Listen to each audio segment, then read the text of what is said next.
Amém, meus amigos, irmãos em Cristo Jesus, neste momento. Estou aqui gravando uma palavra da parte de Deus para o coração dos meus irmãos, uma palavra edificante, uma palavra que vai falar na sua alma. Eu vou falar sobre somente a Deus a glória. E eu quero que meus irmãos compartilhem, se você puder, essa palavra com um amigo seu que precisa saber, que precisa entender melhor a respeito desta glória que só pertence a Deus. Na carta aos Romanos, capítulo 11, versículo 33, diz a Bíblia Sagrada assim: ó profundidade das riquezas, tanto da sabedoria como da ciência de Deus. Quão insondáveis são os seus juízos e quão inescrutáveis os seus caminhos. Por quem compreendeu o intento do Senhor? Quem foi seu conselheiro? Por quem lhe deu primeiro a ele para que ele seja recompensado? Porque dele, por ele e para ele são todas as coisas. Glória, pois, a ele eternamente. Amém. Pega essa palavra aí, grifa. Glória, pois, a ele eternamente. Grifa essa palavra aí, porque somente a ele pertence toda a glória e todo o louvor. Paulo, quando escreve essa carta aos Romanos, parece que no versículo 33 ao 36, parece que Paulo está no ápice da sua palavra. Através das grandes revelações que ele vem tendo de Deus, ele vai entender que há uma riqueza profunda a respeito desse saber, a respeito dessa palavra. Lá no versículo 33 ele está dizendo: ó profundidade da riqueza, tanto da sabedoria como da ciência de Deus. Ou seja, profundidade da riqueza tanto da sofia quanto da gnosis. Para os gregos isso era fascinante. A palavra da sabedoria, a palavra do conhecimento, eles supervalorizavam o conhecimento. Então, quando Paulo diz que Deus tem a profundidade das riquezas, da sabedoria e do conhecimento, isso deveria chamar a atenção de um grego, deveria chamar a atenção de um gentio. Porque eles gostavam da sabedoria, gostavam do conhecimento, eles exploravam o conhecimento. Então, Paulo está dizendo que Deus ele é profundo e a sua riqueza é tão profunda que traz sabedoria e ciência. Ele vai dizer: quão insondáveis são os seus juízos, quem pode sondar os juízos de Deus? Quão inescrutáveis os seus caminhos? Porque quem compreendeu o intento do Senhor? Quem foi seu conselheiro? Quem foi o conselheiro do Senhor? Quem foi que compreendeu o intento do Senhor? Por quem lhe deu primeiro a ele para que ele seja recompensado? Quem é aquela pessoa que pode dizer: Senhor, tu tens que me dar porque eu te dei alguma coisa? Quem pode fazer isso? Porque dele, por ele, para ele são todas as coisas. Glória, pois, a ele eternamente. É sobre isso que eu gostaria de falar, sobre a glória a Deus eternamente. Primeiramente, dizer que esta palavra glória, ela vem de alguns originais. Primeiro ela vem do hebraico, depois ela vem do grego. Do hebraico, kabod, que deriva da palavra kabed, que significa ser pesado. Também pode significar alguém muito importante, alguém que tenha valor, dignidade, que seja revestido de espiritualidade, riqueza ou posição. Então isso é ser cheio de glória, ser alguém que tem glória.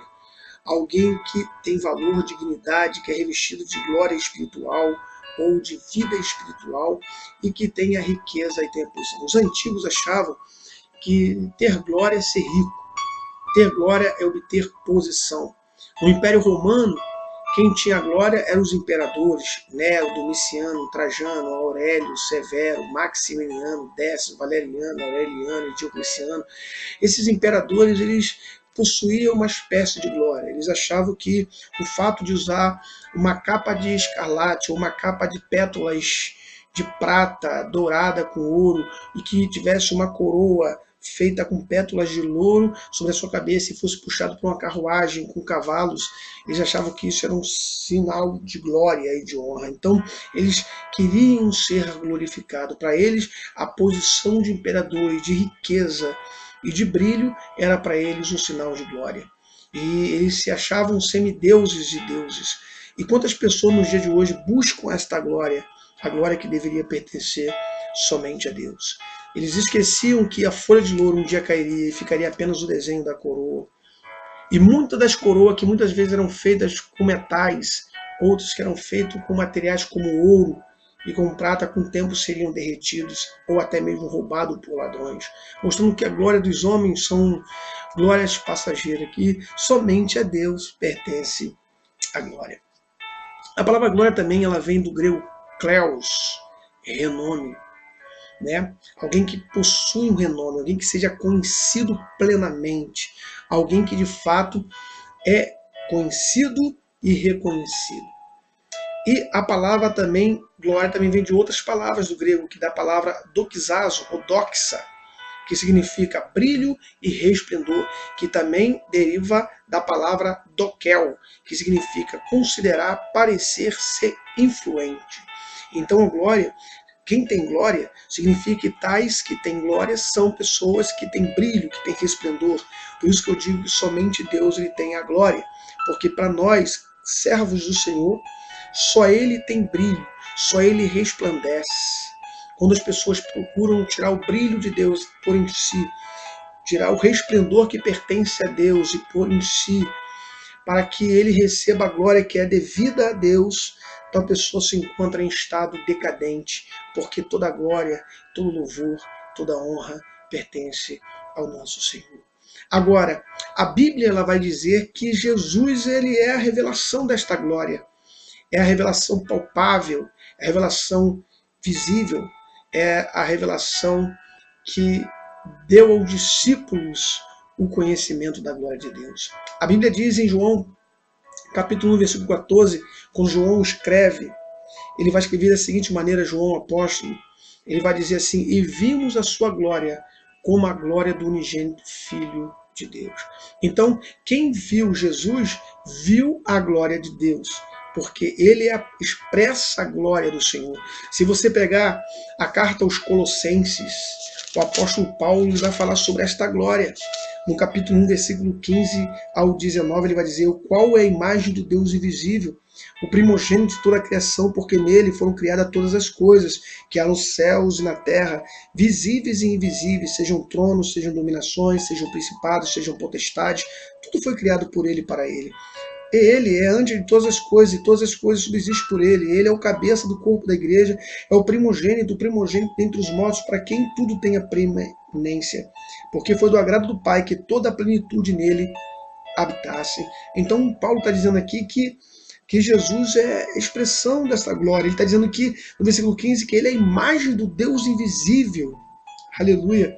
Porque nele foram criadas todas as coisas que há no céu e na terra. No versículo ainda, de número 18, vai dizer, ele é o cabeça do corpo da igreja, o princípio e primogênito dentre os mortos, para quem tudo tem a preeminência.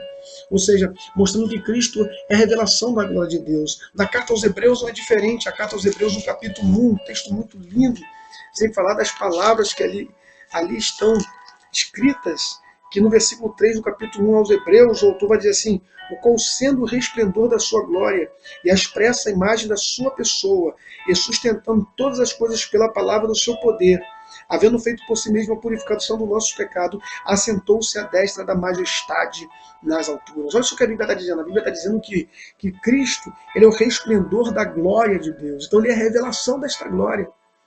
Olha só, ele é o resplendor da glória. A palavra do original grego resplendor é apagausma, que significa fulgor, influência de raios de luz como os do sol. E Malaquias 4, e lá no livro de Malaquias, no último livro da lei do Antigo Testamento, vai dizer que nascerá para vós outros que credes o sol da justiça. Cristo é o sol da justiça, é aquele que transmite esse raio de luz, é aquele que é o esplendor da glória de Deus. Ele, além de ser o resplendor, ele expressa a imagem da sua pessoa. Em outras versões diz que ele é a expressão exata. A palavra ali do original grego é caráter, que era uma espécie de palavra usada em referência ao fabricante de moedas e da matriz ou estampa usada por ele, que significa, desde a antiguidade, a característica distinta de algum objeto ou pessoa. Então, na verdade, a palavra expressão exata do seu ser, ou expressa a imagem da sua pessoa, ela representa como se fosse uma estampa criada por um fabricante de moedas, onde ele colocaria a imagem naquele metal e ali ficava a expressão exata. O que eu entendo com esse contexto? Eu entendo com esse contexto que Cristo é o único que tem a expressão exata de Deus, por isso que ele é a glória de Deus revelada. Diz mais ainda que ele sustenta todas as coisas pela palavra do seu poder, todas as coisas criadas, todas as coisas que visíveis e invisíveis são sustentadas pelo poder da palavra de Deus. No Salmos 29, o salmista ele é lindo nessa palavra. Ele vai falar que a palavra de Deus é maravilhosa e ela sustenta todas as coisas. Olha o que diz o capítulo 29 do livro de Salmos. Diz assim: dai ao Senhor, filhos dos poderosos, dai ao Senhor glória e força, dai ao Senhor a glória devida ao seu nome, adorai o Senhor na beleza da sua santidade. A voz do Senhor ouve-se sobre as águas, o Deus da glória troveja, o Senhor está sobre as muitas águas. A voz do Senhor é poderosa, a voz do Senhor é cheia da majestade, a voz do Senhor quebra os cedros, sim, o Senhor quebra os cedros do Líbano. Ele o faz saltar como um bezerro, e ao Líbano e o Sírio como novos unicórnios. A voz do Senhor, olha o que está dizendo o texto, separa as labaredas do fogo. A voz do Senhor faz tremer o deserto. O Senhor faz tremer o deserto de Cádiz. A voz do Senhor, ou seja, a palavra do seu poder, está dizendo, faz parir as cervas e desnuda as brenhas. E no seu templo, cada um diz glória. O Senhor se assentou sobre o dilúvio, o Senhor se assenta como rei perpetuamente, o Senhor dará força ao seu povo, o Senhor abençoará o seu povo com paz. Olha o que a Bíblia está falando aqui, a palavra de Deus ela é poderosa, a palavra de Deus, a Bíblia diz aqui no versículo 7, a voz do Senhor separa as labaredas de fogo. Tu imagina que isso, fogo pegando e Deus falando, o fogo se abrindo para a voz do Senhor passar. Não é isso? No versículo 3 diz, a voz do Senhor ouve-se sobre as águas, o Deus da glória troveja, o Senhor está sobre as muitas águas. Ou seja, a palavra do Senhor. A voz do Senhor é poderosa, a voz do Senhor é cheia de majestade, ou seja, é palavra de rei.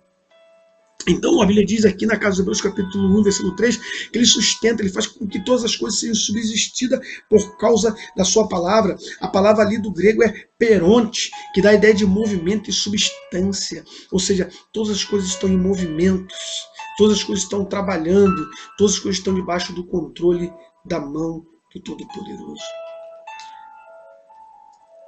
Há um estudo pelos estudiosos, pela ciência, que muitas vezes procuram provar que Deus não existe, e eles fazendo um estudo a respeito dos planetas serem alinhados, estão no movimento linear perfeito, eles dizem que existem duas forças, a força centrípeta e a força centrífuga. A força centrífuga é aquela que faz com que as coisas elas saiam da sua órbita. Vamos dizer, há um tempo atrás os carros não tinham o mesmo sistema hidráulico que hoje você tem no carro. Então, se um carro tivesse uma grande velocidade e freasse, a tendência seria ele rodopiar e sair da pista. Isso é uma forma de centrifugar, ele sair do centro e ser jogado para fora da pista. Se você pegar uma marimba, amarrar uma pedra numa linha e rodar, e arrebentar a linha, aquela pedra sai.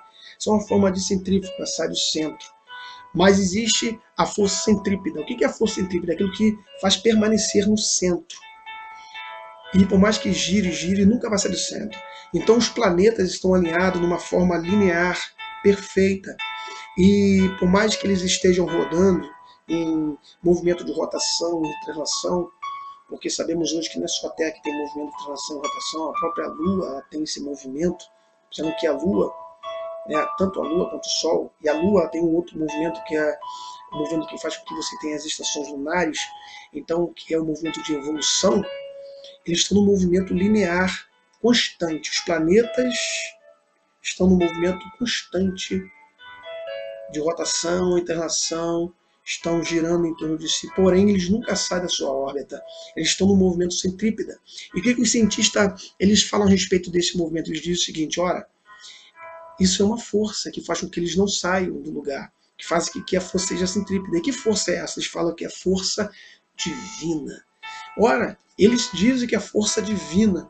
Então, se eles dizem que força divina, quem é divino? Quem é Deus? É o nosso Deus. Ele que sustenta todas as coisas pela palavra do seu poder. Nada sai da sua órbita. Deus está no controle. Talvez alguém diga assim, mas se Deus está no controle, por que isso acontece na minha vida? Por que fulano de tal fez isso? Por que ciclano fez aquilo? Por que existe tanta desumanidade? Por que existe tanta corrupção? Por que o Brasil está entrando no colapso de corrupção? Aí eu te digo, o mundo pode estar em corrupção. O mundo pode estar em turbulência, o mundo pode estar em decadência, pode estar em crise. Mas Deus não tem crise, Deus não entra em turbulência, Deus não entra em crise emocional, Deus não está abatido com a situação dos planetas, nem do planeta Terra. Ele sabe de tudo o que está acontecendo porque ele está no governo e no momento ele vai entrar com o seu agir, porque diz a Bíblia, agindo Deus, quem impedirá? Por isso que eu digo que a Deus toda a glória, toda a honra. A nenhum outro ser pode ser dada esta glória, nenhum homem é digno de receber a glória de Deus, nenhum ser criado, nenhum apóstolo, nem mesmo a mãe de nosso Senhor e Salvador Jesus Cristo é digna de receber a glória que somente Deus, somente Cristo em Deus tem esta glória, porque Cristo é o próprio Deus, ele é a revelação de Deus invisível. Jesus é a forma real de Deus revelada aos homens na terra. Por isso que somente a ele pertence a glória. Todos os seres viventes são mortais, por isso são seres viventes. Eu digo que Cristo, ele é muito mais do que uma existência, ele é. Quem existe sou eu e você, amanhã podemos não ser mais, mas ele não. Ele é para sempre. Por isso que a ele seja dada a glória para todo sempre. Em Judas, lá no versículo 25, Judas, o irmão de Jesus Cristo, né, ele vai dizer uma palavra tremenda a respeito desta glória. No versículo 25 ele vai dizer, ao único Deus Salvador nosso, por Jesus Cristo nosso Senhor, seja a glória e majestade, domínio e poder, antes de todos os séculos, agora e para todo o sempre. É por isso que a Cristo seja dada toda a glória. Se você abrir a Bíblia Sagrada em Colossenses, no capítulo 1, a Bíblia vai dizer que nele está todos os tesouros da sabedoria. Todos os tesouros da sabedoria. Salomão foi sábio? Foi. Foi o homem mais sábio de toda a terra? Foi. Mas somente Cristo é o Senhor de toda a sabedoria. Ele detém toda a sabedoria. Aqui no capítulo 2, versículo de número 3, diz, em quem estão escondidos todos os tesouros da sabedoria e da ciência. Observa que Paulo lá, por isso que eu pedi para você grafar, em Romanos capítulo 11, versículos de número 36, em que ele diz, glória pois a ele eternamente, amém. Lá no versículo 33, ele vai dizer, a profundidade da riqueza, tanto da sabedoria como da ciência, tanto da sofia como da gnose. E aqui em Colossenses, capítulo 2, versículo 3, está dizendo também, em que estão escondidos todos os tesouros da sabedoria e da ciência, ou seja, da sofia e da gnose. Então eu quero dizer para você aqui, neste dia, glorifica a Deus. Não glorifica apenas ele de boca. Não faça apenas gestos ou cenas teatrais, como se isso impressionasse a Deus, mas glorifique a Deus, porque ele é digno de toda a glória e de todo louvor. Nunca tente tomar a glória do Senhor, nem por palavra, nem por ações. Não queira ser o centro das atenções. Se alguém não está te dando atenção, louve a Deus. A glória, a honra e a atenção pertencem a Deus. Imagine se todos nós tivéssemos atenção. Imagine se outras pessoas elas não pudessem aparecer, não falar na palavra do Senhor, ou não ter conhecimento somente você tivesse. Que glória essa seria? Que glória você teria? Toda a glória e toda a honra pertence a Cristo, todo louvor pertence a Ele. Ele é o Senhor da sabedoria, Ele é o Senhor do conhecimento, e só Ele pode nos dar sabedoria, força e graça para vivermos na sua presença. Então glorifique a Deus com a sua vida, somente Deus a glória. Fica esta palavra, que o Senhor te abençoe poderosamente pela palavra do Senhor, baseado simplesmente nessas palavras lindas do apóstolo Paulo, quando no ápice de todo o conhecimento de Deus, ele vai dizer, no versículo 33 ao 36, ó profundidade das riquezas, tanto da sabedoria como da ciência de Deus. quão insondáveis são os seus juízos e quão inescrutáveis os seus caminhos. Porque quem compreendeu o intento do Senhor, quem foi seu conselheiro, ou quem lhe deu primeiro a ele para que lhe seja recompensado, porque dele, e por ele, e para ele, são todas as coisas. Glória, pois, a ele eternamente. Amém. Assim seja. Amém.